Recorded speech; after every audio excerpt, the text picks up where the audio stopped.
वो किसी दूसरे के लिए था क्या? अच्छा ठीक है ठीक है, करो करो। ओके, सो वेरीफाई, वेरीफाई क्या काम करता है? हाँ हाँ समझ गया समझ गया, मत डालो मत डालो, समझ गया मैं समझ गया मैं।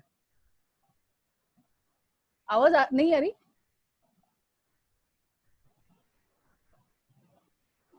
हेलो, आवाज आ रही है? सर हाँ ओके, हाँ सर आ रही है। नहीं कल्याणी ने लिखा म्यूट करके।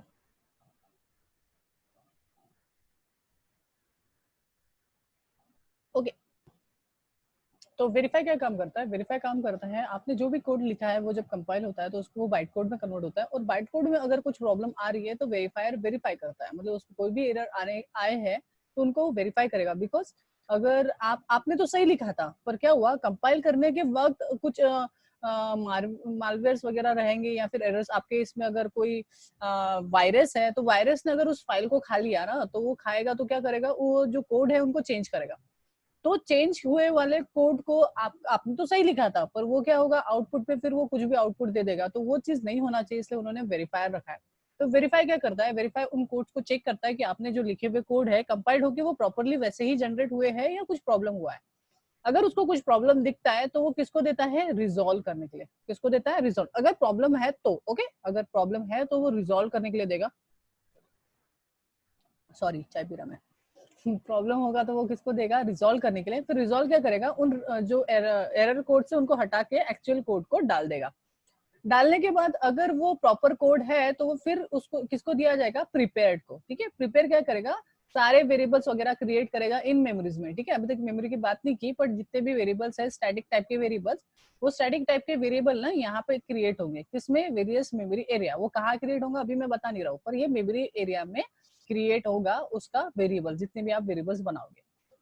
सो प्रिपेयर क्या करता है? वेरिएबल्स क्रिएट करता है। मतलब अभी सब सही है तो वो प्रिपेयर करना चालू करेगा। प्रिपेयर मतलब मेमोरी कंज्यूम करना चालू करेगा। अगर कुछ प्रॉब्लम होगी वेरीफायर बोलेगा अगर कुछ प्रॉब्लम है तो रिजॉल्व करो, रिजॉल्व होने के बाद वो प्रिपेयर करेगा। अगर वेरीफायर ने चेक किया और उसमें कोई भी प्रॉब्लम नहीं है तो डायरेक्टली प्रिपेयर किया जाएगा, डायरेक्टली प्रिपेयर्ड होगा और फिर इनिशियलाइजेशन के लिए दिया जाएगा। प्रिपेयर करना मतलब क्या करना? ये जो मेमोरी लोकेशन है इनमें सिर्फ और सिर्फ वेरिएबल क्रिएट होना, इसमें डेटा नहीं आया, इसमें अभी तक डेटा नहीं आया, ये अभी तक ब्लैंक है। डेटा कब आता है? Last steps, that is last is nothing but initialisation. तो इनिशियलाइजेशन में क्या होता है? इनिशियलाइजेशन में एक्चुअल वैल्यू इसमें डंप होती है। अगर आपने डाला था, फॉर एग्जाम्पल आपने कुछ ऐसे लिखा था, static int a equals to 10, तो क्या होगा? ये आपने लिखा था तो ये क्या होगा? a जो है वो क्रिएट हो जाएगा किस टाइम में? प्रिपेयर के वक्त a क्रिएट होगा। मतलब सपोज यहाँ पे ऐसी अज्यूम करवा रहा हूँ, यहाँ पे तो नहीं होगा, वो होगा मेथड एरिया में। तो मेथड एरिया में क्या होगा? एक मेमोरी कंज्यूम होगी जिसका नाम रहेगा ए। अभी तक इसमें डेटा नहीं आया। डेटा कब आएगा? जब इनिशियलाइजेशन होगा तो एक्चुअल में इसमें आके डेटा बैठेगा, तब तक वो डेटा यहाँ पे नहीं आएगा। तो यहाँ पे जब इनिशियलाइज हो जाएगा तो आप बोल सकते हो कि मेरा पूरा जो क्लास लोडिंग वाला प्रोसेस है वो कंप्लीट हो गया जब वो इनिशियलाइजेशन पे पहुंच जाएगा। तो ये मेरा पूरा प्रोसेस है लोडिंग का। तो फर्स्ट पार्ट है class loader subsystem. Class loader subsystem में फिर से 3 part: loading, linking and initialisation. Loading का काम है सभी लाइब्रेरीज को लोड करना। तो कौन सी लाइब्रेरी को हम लोड करते हैं? Core library, extension extended library and third one is application level library. फिर उसके बाद होता है जो भी आपने डाला है, लोड किया है, वो जो बाइट कोड है उसको चेक किया जाएगा। अगर उसमें कुछ एरर्स है तो वो रिजॉल्व करने के लिए दिया जाएगा। उसमें अगर एरर्स नहीं है तो वो डायरेक्टली वो क्या करेगा? प्रिपेयर करेगा, डायरेक्टली वेरीफाई करके प्रिपेयर करेगा। प्रिपेयर करेगा मतलब मेमोरी अलॉट होगी, मेमोरी कंज्यूम होगी, बट उसमें अभी तक डेटा नहीं आया। डेटा कब आएगा? फाइनली जब इनिशियलाइजेशन प्रोसेस चालू होगा तो उसमें वो वैल्यू इनिशियलाइज होंगी, और यहाँ पे प्रोसेस खत्म हो जाएगा हमारा first level, that is class loader subsystem. Okay, सूर्य के पियो चाय। सेकंड है various memory areas in JVM, या फिर रन टाइम डेटा एरियाज भी आप बोल सकते हो। बहुत सारे नाम है इसके, सो आप आपके अप्रोप्रिएट उसका नाम भी रख सकते हो, नामकरण कर सकते हो। तो सेकंड पार्ट है जहाँ पे हम मेमोरी अलॉट होगी और डिफरेंट डिफरेंट चीजों के लिए डिफरेंट डिफरेंट मेमोरी अलॉट होती है। तो फर्स्ट वन यहाँ पे भी मेनली 5 पार्ट है। तो यहाँ पे आप देख रहे हो, कलर चेंज कर लेते हैं, थोड़ा सा ब्राउन ले लेता हूँ इस बार। First, second, third, fourth and fifth. तो टोटली कितने पार्ट है मेरे वेरियस मेमोरीज एरिया में? तो या फिर रन टाइम डेटा एरिया में यहाँ पे है 5 पार्ट, और 5 पार्ट को याद रखना है। सबसे पहले है मेथड एरिया, सेकंड है हिप एरिया। हमने ये दो एरिया देख चुके।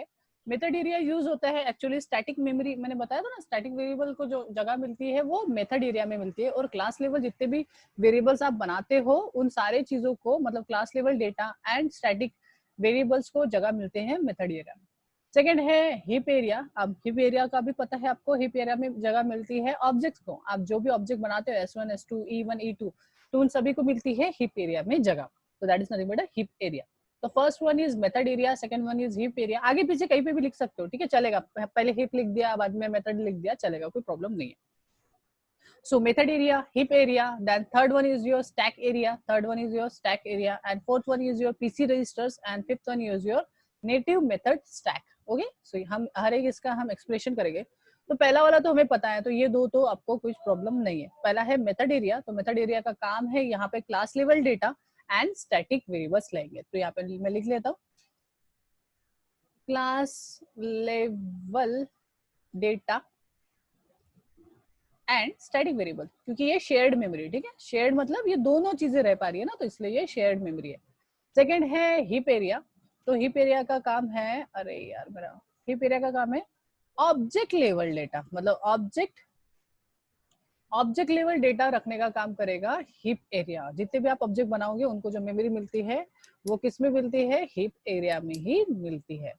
थर्ड है स्टैक एरिया। अब ये स्टैक एरिया में क्या होता है, स्टैक एरिया में मल्टीपल थ्रेड्स क्रिएट होते हैं। क्या क्रिएट होते हैं, थ्रेड। जैसे यहाँ पे आपको दिख रहा है thread 1, thread 2, thread 3, thread n। तो n नंबर ऑफ थ्रेड आप क्रिएट कर सकते हो। अब ये थ्रेड होता क्या है, थ्रेड मतलब क्या होता है, single process. Single process is called as thread. अब फॉर एग्जाम्पल मैं आपको दिखाता हूँ, कोई भी एप्लीकेशन होता है ना, तो एप्लीकेशन में एक से ज्यादा काम होते रहते हैं, ठीक है, एक ही काम नहीं होता, एक से ज्यादा काम। फॉर एग्जाम्पल अगर मैं यहाँ पे ये जो छोटा सा एप्लीकेशन है हमारा पेंट, तो पेंट में भी ना एट ए टाइम एक से ज्यादा वर्क हो रहा है। सबसे पहले देखो मैं यहाँ पे ड्रॉ कर रहा हूँ ना, तो ड्रॉ भी हो रहा है। सेकंड, मेरा ये जो ऊपर का ये जो पॉइंटर है ये भी ना हिल रहा है। थर्ड, अगर आप देखोगे ना, तो ये देखो नीचे के साइड में ये देखो एक्सिस दिखा रहा है मेरे को, पिक्सल्स एक्सिस। ये देखो ये मूव कर रहा हूँ तो ये एक्सिस मेरे को दिखा रहा है। वेट सेकंड, सुमित लेफ्ट हो गया तो शायद। ओके, ये देखो एक्सेस दिखा रहा है ना, मतलब यहाँ पे एट ए टाइम देखो कितने सारे पीछे में एप्लीकेशन चल रहे हैं। मतलब यहाँ पे तो 3 एप्लीकेशन हमें ऐसे ही दिख गए। एक एप्लीकेशन जिसमें ड्रॉ हो रहा है ना, दूसरा एप्लीकेशन जिसमें ये पेन का पॉइंटर हिल रहा है, थर्ड एप्लीकेशन जिसमें ये एक्सेस दिखा रहा है ना, पिक्सल्स में एक्सेस दिखा रहा है कि मेरा पॉइंटर जहां जहां मूव हो रहा है वो एक्सेस दिखा रहा है। मतलब एट ए टाइम देखो एक साथ कितने सारे प्रोसेस चल रहे हैं। तो एक सिंगल प्रोसेस को बोला जाता है थ्रेड। सिंगल प्रोसेस को क्या बोला जाता है, थ्रेड। तो आप जब आप प्रोग्राम भी बनाते हो ना, तो उसमें भी थ्रेड क्रिएट होते हैं। अभी हमें पता नहीं है थ्रेड कैसे क्रिएट होते हैं, पर ये इसमें थ्रेड क्रिएट होते हैं। जैसे फॉर एग्जांपल, जैसे ये मेन है, तो मेन भी एक थ्रेड है। सर ने बोला मेन भी एक क्या है, थ्रेड है। अब मैं दिखाता हूँ कि इसमें इसको मेन को थ्रेड क्यों बोला जाता है। जैसे यहाँ पे मैं कुछ कर रहा हूँ, ठीक है, int a equals to suppose 10 and comma b equals to 0, ठीक है। और मैं यहाँ पे क्या करूँ, और एक वेरिएबल बना रहा हूँ int c इक्वल्स टू, मैंने बोल दिया a डिवाइड बाय b, ठीक है। तो a में 10 है एंड b में 0 है। और आपको पता है यहाँ पे आता है एक्सेप्शन, ठीक है। कौन सा एक्सेप्शन आएगा, डिवाइड बाय 0 एक्सेप्शन, बिकॉज हम क्या कर रहे हैं, 10 को डिवाइड मार रहे हैं 0 से। आंसर जो जनरेट होता है वो होता है infinity. Anything divide by 0, answer is infinity. चलो मैं यहाँ पे लिख देता हूँ, अगर आपको पता नहीं होगा तो। 0 नहीं होता, ठीक है, कैलकुलेटर दिखा नहीं पाता इसलिए वो 0 दिखाता है, ठीक है। अगर कैलकुलेटर में करोगे तो anything divide by 0, answer is infinity, ठीक है। इन्फिनिटी कंप्यूटर कंप्यूट ही नहीं कर सकता, ठीक है। सो दैट्स व्हाई वहां पे एरर क्रिएट होता है। तो फिर से मैं उसको कंपाइल कर रहा हूँ, बिकॉज मैंने थोड़े से चेंजेस किए। कंपाइलेशन टाइम में कोई भी एरर नहीं आएगा, बिकॉज सिंटेक्स सारा कुछ सही है। तो कंपाइलर सिर्फ सिंटेक्स चेक करता है, वो लॉजिक चेक नहीं करता। लॉजिक कब चेक होता है, जब रन करते हो तब। एंड जैसे हमने किया तो यहाँ पे देखिए एक एरर आया। So error, what is error, error is nothing but exception. So exception क्या बोल रहा है, एक्सेप्शन इन थ्रेड मेन। तो मेन भी एक क्या है, थ्रेड है। मेन भी एक क्या है, थ्रेड। ये सबसे पहला थ्रेड है। तो जितने भी आप मेथड्स बनाते हो, प्रोसेस बनाते हो, फंक्शन बनाते हो ना, प्रोसेस, छोटे छोटे प्रोसेस बनाते हो, फंक्शन बनाते हो, मतलब क्या बनाते हो, प्रोसेस बनाते हो छोटे छोटे, तो उन प्रोसेस को ही बोला जाता है थ्रेड। सिंगल प्रोसेस को ही बोला जाता है थ्रेड। तो यहाँ पे हर एक थ्रेड, मतलब जैसे हमने मेन को अभी देखा कि मेन एक थ्रेड है। ओके, आपको मैंने एरर नहीं दिखाया शायद। So exception in main thread, thread main java.lang.arithmetic exception. कौन सा एक्सेप्शन आया, arithmetic exception, that is divide by 0 exception. कौन सा एक्सेप्शन है, डिवाइड बाय 0, बिकॉज हमने क्या कर दिया, 10 डिवाइड बाय 0 किया, जिसका आंसर आता है इन्फिनिटी। और इन्फिनिटी कंप्यूटर दिखा नहीं सकता, तो दैट्स व्हाई वहां पे एरर आता है। सो ये इसको बोला जाता है एक्सेप्शन। एक्सेप्शन हैंडलिंग वाले चैप्टर में मैं एक्सेप्शंस बताऊंगा, ठीक है। और थ्रेड चैप्टर में मल्टी थ्रेडिंग में मैं थ्रेडिंग का कंसेप्ट आपको बताऊंगा, ठीक है। बट यहाँ पे सिर्फ समझो कि एक जो मेथड होती है, एक सिंगल मेथड जो होती है वो उसको बोला जाता है थ्रेड। तो यहाँ पे n नंबर ऑफ मेथड्स हो सकती है, तो n नंबर ऑफ मेथड के लिए n number of thread create होंगे, इंडिविजुअल मेथड के लिए इंडिविजुअल थ्रेड क्रिएट होगा। फॉर एग्जाम्पल यहाँ पे थ्रेड 1 है, तो कंसिडर करो कि ये मेन थ्रेड है, ठीक है। तो ये जो मेन थ्रेड है, मेन मेथड है, मेन मेथड में क्या होगा, मेन मेथड में बहुत सारी चीजें बनेंगी। जैसे फॉर एग्जांपल यहाँ पे लिखा है LVA, that is nothing but local variable के लिए जगह मिलेंगे, लोकल वेरिएबल एंड एरेज जो बनाओगे आप उसके अंदर उनको जगह मिलेंगी। देन उसके बाद होता है OD, OD का मीनिंग होता है ऑब्जेक्ट डेटा, ऑब्जेक्ट डेटा भी आप जो क्रिएट करोगे उसके लिए भी मिलेगा। एंड फेचिंग डेटा एक और भी होता है, फेचिंग डेटा, उनके लिए भी मेमोरी मिलेगी। एकदम डिप जाने की जरूरत नहीं है, इतना अंदर का कोई पूछता नहीं, बट हमें पता होना चाहिए कि एक जो फ्रेम है जिसको बोला जाता है स्टैक फ्रेम, थ्रेड के अंदर होते हैं फ्रेम्स। ये अगर थ्रेड है, ठीक है, अगर ये थ्रेड है तो थ्रेड में एक एक सिंगल जो इंस्ट्रक्शंस होती है ना, वो सिंगल इंस्ट्रक्शन को बोला जाता है स्टैक फ्रेम, क्योंकि उसको जगह मिलती है सिंगल इंस्ट्रक्शन को, जहाँ पे हम सेमीकोलन करते हैं ना, तो उनको मिलती है स्टैक फ्रेम। एक सिंगल स्टैक फ्रेम में 3 पार्ट होते हैं। सबसे पहले होता है LVA, that is local variable arrays, तो जितने भी लोकल वेरिएबल्स और एरेज बनाओगे उनको जगह मिलेगी यहाँ पे। देन उसके बाद ऑब्जेक्ट लेवल जो भी डेटा होगा, ठीक है, वो OD में मिलेगा, और जो भी फेचिंग लेवल होगा, यहाँ से उधर जाने वाला डेटा या फिर दूसरे इधर से इधर आने वाला डेटा, उनको मिलेगा FD में जगह, ठीक है। तो याद रखना है कि ये 3 पार्ट बनेंगे स्टैक फ्रेम में, तो याद रखना है कि ये 3 पार्ट बनते हैं स्टैक फ्रेम में।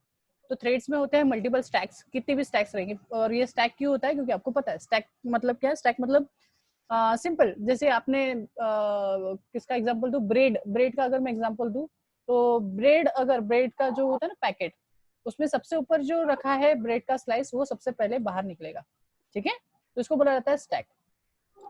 तो लास्ट वाला जो ब्रेड है वो लास्ट में निकलेगा, तो स्टैक इस तरीके से काम करता है। तो क्या करेगा, जब भी आप अगर एग्जीक्यूशन स्टार्ट करना चालू करोगे तो पहले लास्ट वाला, देन ये, देन ये, देन ये, ठीक है। तो इस तरीके से स्टैक चलता है, और इंस्ट्रक्शन भी ऐसे ही तरीके से एग्जीक्यूट होनी चाहिए, इसलिए हम स्टैक यूज करते हैं।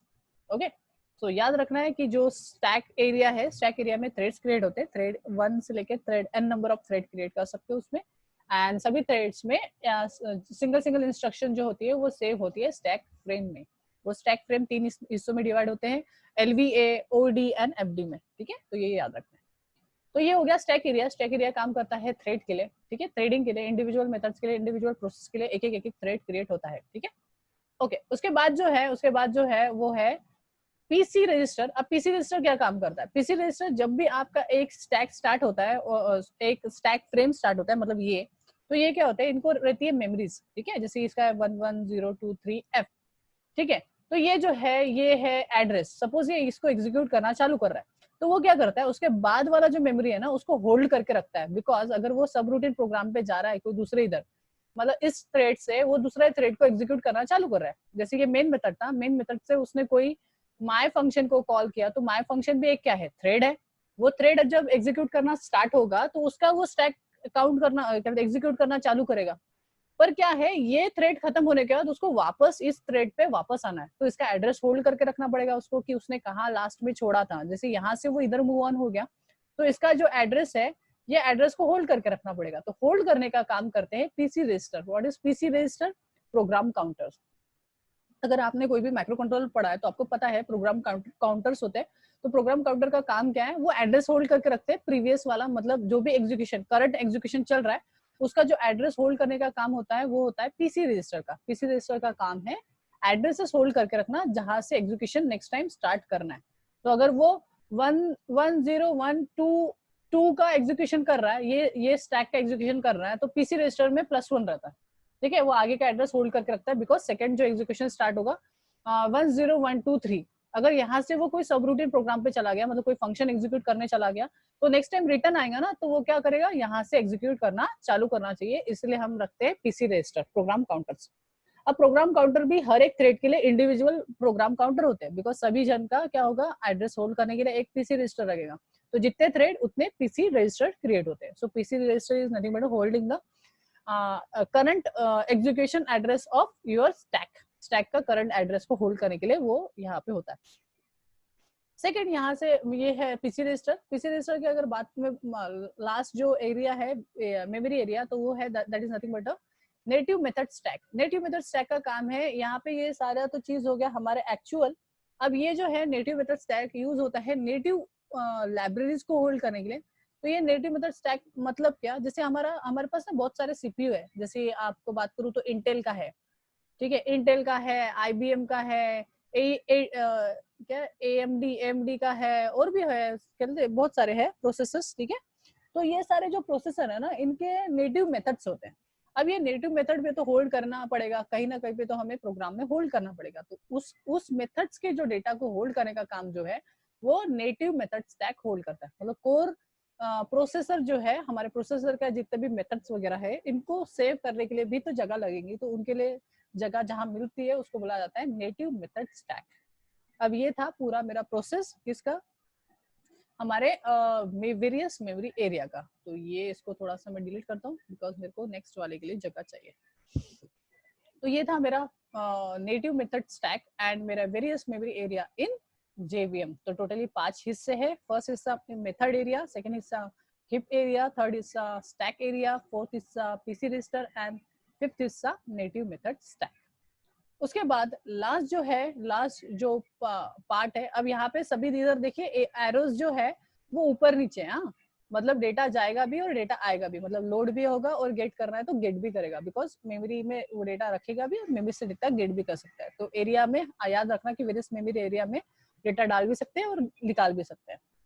उसके बाद होता है एग्जीक्यूशन इंजन। लास्ट पार्ट है हमारा एग्जीक्यूशन इंजन। अब एग्जीक्यूशन इंजन मतलब जहाँ पे एक्चुअल में एग्जीक्यूट होना स्टार्ट होगा। अभी तो कुछ एग्जीक्यूट नहीं हो रहा था, ये लोड हुआ, लोड होके कहाँ लोड किया उसने, इस मेमोरी में लोड किया। लोड होने के बाद अभी क्या करेगा, वो एग्जीक्यूट करना चालू करेगा। तो ये लास्ट है हमारा, that is execution engine. Execution engine में फिर से 3 पार्ट, तो मैं यहाँ पे कोई कलर ले लेता हूँ, पिंकी पिंकी। तो यहाँ पे 3 part, first interpreter, second JIT compiler, third garbage collection. तो यहाँ पे भी फिर से है 3 part, that is execution engine में interpreter, JIT compiler and garbage collection. So सबसे पहला जो दिख रहा है वो इंटरप्रेटर दिख रहा है। So what is interpreter, anyone know क्या होता है इंटरप्रेटर? वो 1 बाय 1 लाइन को, मतलब ये क्या बोलते हैं, एग्जीक्यूशन, देख के एग्जीक्यूट करता है। हाँ एग्जीक्यूशन करता है, 1 बाय 1 वो लाइन को एग्जीक्यूट करता है। सो व्हाट इज हाँ, difference between compiler and interpreter? Compiler पूरे कोड को एग्जीक्यूट करता है और इंटरप्रेटर 1 बाय 1 मतलब लाइन बाय लाइन करता है। सो दोनों में से कौन सा अच्छा है?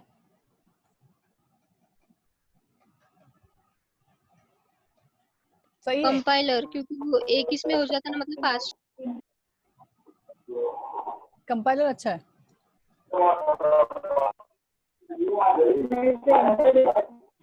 Compiler direct set of instruction को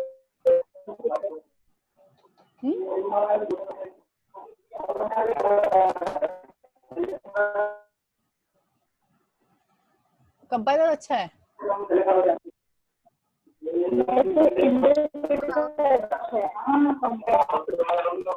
इंटरप्रेटर बेस्ट है, कंपाइलर।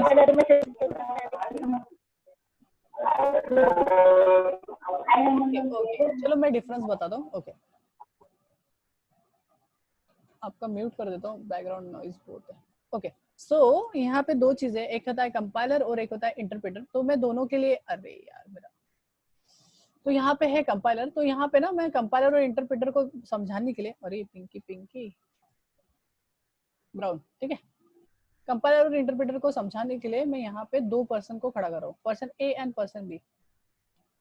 पर्सन ए भी पंडित है, पर्सन बी भी पंडित है, ठीक है। आप कुछ भी समझो, जो होते हैं ना वो जो आपको बताते हैं, ज्ञान देते हैं, तो ये पंडित है, ठीक है। तो भविष्य, हाँ, भविष्य बताते हैं, ठीक है, या फिर भंते जी, या फिर जो भी समझना है उसको समझ सकते हो। तो ये दोनों क्या है, ये नॉलेज देते हैं, नॉलेज। हाँ, अब यहाँ पे 2 टाइप के, एक ए पर्सन है और एक बी पर्सन है। अब ए पर्सन क्या है, ए पर्सन ने ये जो ग्रंथ है या फिर जो भी किताब है, इस ये किताब में जितना भी कुछ श्लोक वोक है उसको ना रट लिया है, घोट लिया है इसने, मतलब पूरा रीड किया उसने, इसको पूरा रीड किया। एंड रीड करने के बाद अभी उसके जितने भी डिवोटर्स है या फिर आप क्या बोल सकते हो, जितने भी फॉलोअर्स है, उनको वो चीज को बता रहा है, एक्सप्लेन कर रहा है उसने। मतलब जो सब कुछ पढ़ लिया, वो पढ़ा, देन पढ़ने के बाद वो सारे उसके डिवोटर्स या फिर फॉलोअर्स जो है उनको वो बता रहा है। सेकंड पर्सन है, सेकंड पर्सन ने क्या किया, सेकंड पर्सन ने ये चीज को पूरा पढ़ा नहीं। वो क्या करता है, जब भी कुछ प्रवचन वगैरह होता है तो प्रवचन में वो क्या करता है, उसके जो डिवोटर्स है या फिर फॉलोअर्स है उनको वो एक एक श्लोक को पढ़ता है एंड तभी के तभी, मतलब एक श्लोक को पढ़ेगा और वो तभी के तभी उसका एक्सप्लेनेशन उनके फॉलोअर्स को देगा। ठीक है, तो सेम चीज ये भी एक है और ये भी एक है। ए पर्सन पूरा रीड कर चुका है, रीड करने के बाद उनको बता रहा है। सेकंड पर्सन है, सेकंड पर्सन एक लाइन को रीड करता है और तभी के तभी तुरंत उस चीज का एक्सप्लेनेशन देता है। तो जो ए पर्सन है, ए पर्सन अच्छा है या बी पर्सन अच्छा है? And what is the problem? B person अच्छा है, 20%। बी पर्सन अच्छा है और राइट है आंसर कि बी पर्सन अच्छा है। बिकॉज ए पर्सन को क्या करना पड़ेगा, जब तक वो ये रीड नहीं कर लेता तब तक वेट करना पड़ेगा उनके फॉलोअर्स को, मतलब ये उसको रटना है, ठीक है, उसको टाइम लगने वाला है। और ये जितना वो करेगा उसको कहीं तो होल्ड करके रखेगा, मतलब ये कहाँ पे रखेगा, ब्रेन में, मतलब ये मेमोरी में रखेगा। तो ये मतलब दो चीजें हो गई, ये इतने सारे इसको वो मेमोरी में, ब्रेन में स्टोर करके रख रहा है। हो सकता है कभी कभी ये एक दो लाइन भूल जाए और वो एक्सप्लेनेशन वो उनके फॉलोअर्स को ना दे पाए, बट ये चीज यहाँ पे नहीं होंगी। इंटरप्रेटर क्या करेगा, एक लाइन बाय लाइन कोड को रीड करेगा, रीड करके तुरंत में एग्जीक्यूट कर देगा और उसको मेमोरी भी उतनी नहीं लगेगी और ये तुरंत के तुरंत होगा, तो जो एग्जीक्यूशन है वो काफी ज्यादा फास्ट रहेगा। तो जो ए पर्सन है वो है कंपाइलर। तो कंपाइलर क्या करता है, पूरे कोड को पहले कंपाइल करता है, कंपाइल करके अंडरस्टैंड करता है, देन ही एग्जीक्यूट करता है। और इंटरप्रेटर वैसा नहीं करता, interpreter line by line code को रीड करता है और तभी के तभी तुरंत के तुरंत वो उसको एग्जीक्यूट करता है और एग्जीक्यूट करने के बाद वो मेमोरी को इरेज कर देता है, हटा देता है। जिसकी वजह से क्या होता है, जिसकी वजह से मेमोरी हमेशा हमें फ्रीली अवेलेबल होती है, हमें वो मेमोरी मिलते रहती है। सो ये समझ गया। तो इंटरप्रेटर क्या करता है, लाइन बाय लाइन कोड को रीड करेगा और वो फॉरवर्ड करते जाएगा किसको, जिट कंपाइलर को। इंटरप्रिटेशन जो प्रोसेस होता है वो काफी ज्यादा फास्ट होता है एज कम्पेयर टू कंपाइलर्स। ठीक है, तो कंपाइलर का काम थोड़ा सा स्लो होता है। अब ये जो JIT compiler, what is JIT compiler, just in time compiler. JIT compiler का फुल फॉर्म है जस्ट इन टाइम कंपाइलर। जैसे ही इंटरप्रेट होता है तो जस्ट इन टाइम कंपाइलर वो जितने भी कोड है उनको कन्वर्ट करता है एक्चुअली नेटिव में, क्योंकि जावा के कोड को अंडरस्टैंड नहीं करता मेरा प्रोसेसर, तो प्रोसेसर वो चीजों को अंडरस्टैंड नहीं कर सकता, इसलिए उनको कन्वर्ट किया जाता है इंटरमीडिएट कोड में। तो JIT कंपाइलर में 3 पार्ट्स होते हैं, एक्चुअली 2 पार्ट होते हैं मेन, दैट इज ये वाला और ये सेकंड वाला। ठीक है, तो ये एग्जीक्यूशन वाला है जिसमें code optimisation and code generation होता है, and second one is your detector, profiler होता है जो डिटेक्ट करता है। अब ये दोनों का काम क्या है हम वो देखते हैं। यहाँ पे सबसे पहले जो है that is intermediate code generator. तो जो भी इंटरप्रेटर ने कोड कन्वर्ट करके दिया है उसको फिर से कन्वर्ट किया जाता है एक इंटरमीडिएट कोड में, मतलब वो डायरेक्टली एग्जीक्यूट नहीं हो सकता, इसलिए उसको कन्वर्ट किया जाता है। अब ये जो इंटरमीडिएट कोड होता है ना, ये इंटरमीडिएट कोड को दिया जाता है कोड ऑप्टिमाइजर को। अब ये कोड ऑप्टिमाइजर क्या करता है, code optimiser with the help of profiler. अब यहाँ पे एक प्रोफाइलर बंदा है और एक कोड ऑप्टिमाइजर है। यहाँ पे क्या होता है, बहुत सारे कोड जो होते हैं ना वो रिपीट होते रहते हैं, जैसे system.out.println, system.out.println मैंने मेरे कोड में बहुत बार लिखा है, तो वो क्या होगा, वो रिपीट हो रहे हैं और उस चीज को वो फिर से रिपीट कहते कंपाइल नहीं होना चाहिए, इसलिए क्या होता है, एक होता है प्रोफाइलर। तो प्रोफाइलर का काम है उसके ऊपर नजर रखना कि यार कोई ऐसे कोड है क्या जो रिपीट हो रहे हैं बार बार, तो प्रोफाइलर का काम है उस कोड को छोटा करना with the help of code optimiser. तो प्रोफाइलर वो क्या करता है, हॉट स्पॉट क्रिएट करता है। हॉटस्पॉट का मीनिंग होता है जहाँ पे रिपीट होने वाला है, तो वहां पे वो क्या करता है, एक हॉटस्पॉट क्रिएट कर देता है और वो चीज को, रिपीटिंग चीज को हटा देता है, मतलब एक ही बार वो एग्जीक्यूशन रखता है। देन फाइनल कोड जनरेट होता है। फाइनल कोड जनरेट होता है by using target code generator. तो टारगेट कोड जनरेटर जो है मेरा, वो फाइनल लास्ट एकदम आखिरी वाला कोड जनरेट करता है। जैसे ही टारगेट कोड जनरेट हो जाता है तो इसको दे दिया जाता है हमारे सीपीयू की तरफ। ठीक है, ये इसके बाद सीपीयू का प्रोसेस चालू होता है, सीपीयू की तरफ दिया जाता है। जब सीपीयू एग्जीक्यूट करता है तो उस टाइम गार्बेज कलेक्शन, जो इंस्ट्रक्शन एग्जीक्यूट हो गई है उस चीज को गार्बेज कलेक्ट कर देता है। गार्बेज कलेक्ट करना मतलब डिलीट कर देता है। तो ये प्रोसेस है पूरा एग्जीक्यूशन इंजन का। एग्जीक्यूशन इंजन का प्रोसेस बहुत ईजी है, लाइन बाय लाइन कोड को रीड करेगा, रीड करके उसको इंटरमीडिएट कोड में जनरेट करेगा, मतलब बीच का कोड, अभी तक ये फाइनल कोड नहीं है, बीच के कोड में फिर से कन्वर्ट करेगा। कन्वर्ट करने के बाद यहाँ पे कोड ऑप्टिमाइजर देखेगा कि उसमें कोई रिपीटेड कोड तो नहीं है, अगर रिपीटेड कोड है तो प्रोफाइलर उसके तरफ ध्यान देगा और उसको रिमूव करेगा।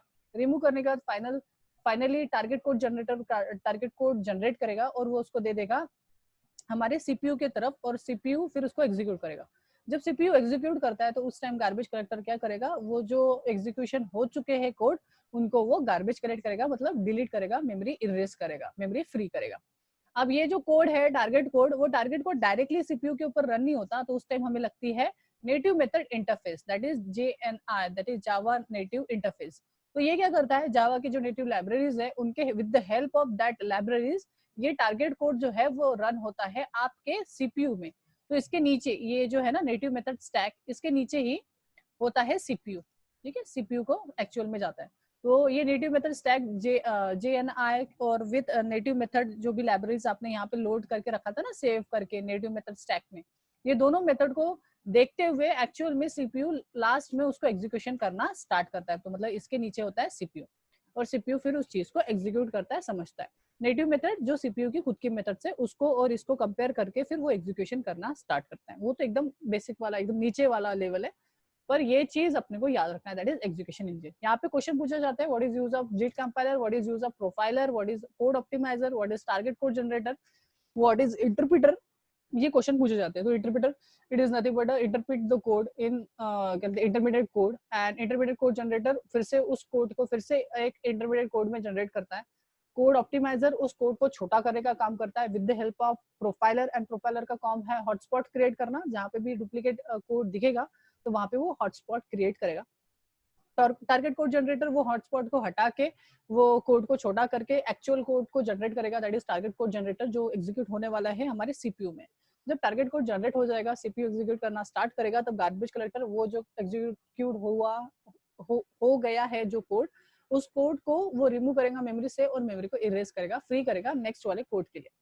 And second native method stack या फिर JNI, that is Java native interface, क्या काम करेगा, उसमें अपने जो भी नेटिव मेथड्स है उनको डालेगा, साथ साथ में जावा के जो भी नेटिव मेथड है उसको डालेगा, जिसके थ्रू सीपीयू उस कोड को अंडरस्टैंड कर पाएगा, लास्ट में एक्चुअल फाइनल एग्जीक्यूशन होगा। तो ये है टोटल JVM का आर्किटेक्चर। तो JVM का आर्किटेक्चर टोटली 3 पार्ट में, एकदम एकदम रिवाइज करा रहा हूँ फास्ट में। 3 पार्ट में, class loader subsystem, second है run time various memory area in JVM, and third one is execution engine. First में भी फिर से 3 part, loading, linking, initialization. Loading में भी फिर से 3 part, bootstrap class loader, extension class loader, application class loader. Linking में भी फिर से 3 पार्ट, लिंकिंग में भी फिर से 3 part, verify, prepared and resolve. Verify अगर कुछ प्रॉब्लम रहेगा तो रिजॉल्व करेगा, देन प्रिपेयर करेगा। देन इनिशियलाइजेशन फाइनल स्टेज है अपना क्लास लोडर सब सिस्टम का। देन उसके बाद नेक्स्ट जो है वो वेरियस मेमोरी एरिया है, इसमें 5 part, method area, hip area, stack area, PC register and native method stack.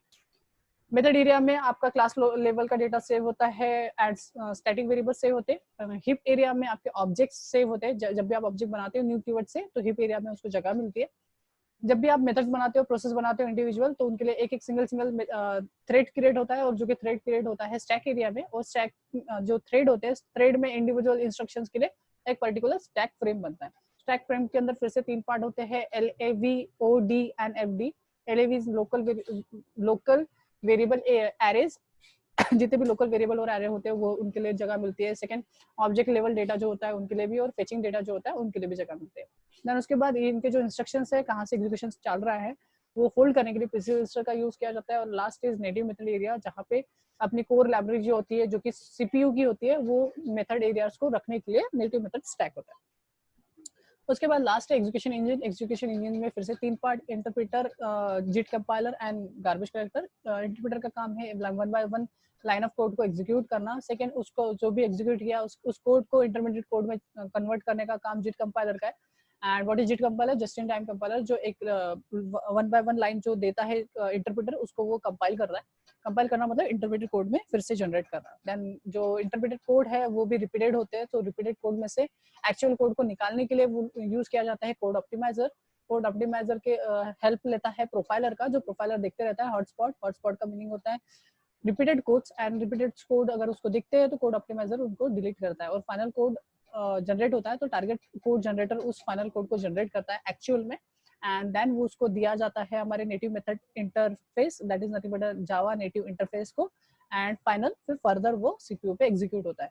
जब वो एग्जीक्यूट हो जाता है तो गार्बेज कलेक्टर वो जो एग्जीक्यूटेड वाला जो कोड है उसके लिए फिर उसकी जो मेमोरी है उसको इरेज करता है, एंड फाइनली हमारा कोड एग्जीक्यूट होता है हमारे सीपीयू पे with the help of native method libraries. तो ये है पूरा जेवीएम।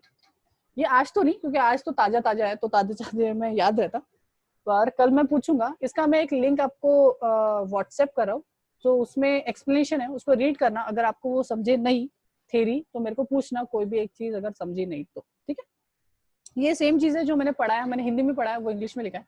अगर उसमें समझ में नहीं आया कोई भी लाइन तो मेरे को पूछना, मैं उसको एक्सप्लेन कर दूंगा तभी के तभी, और वो पूछ लो,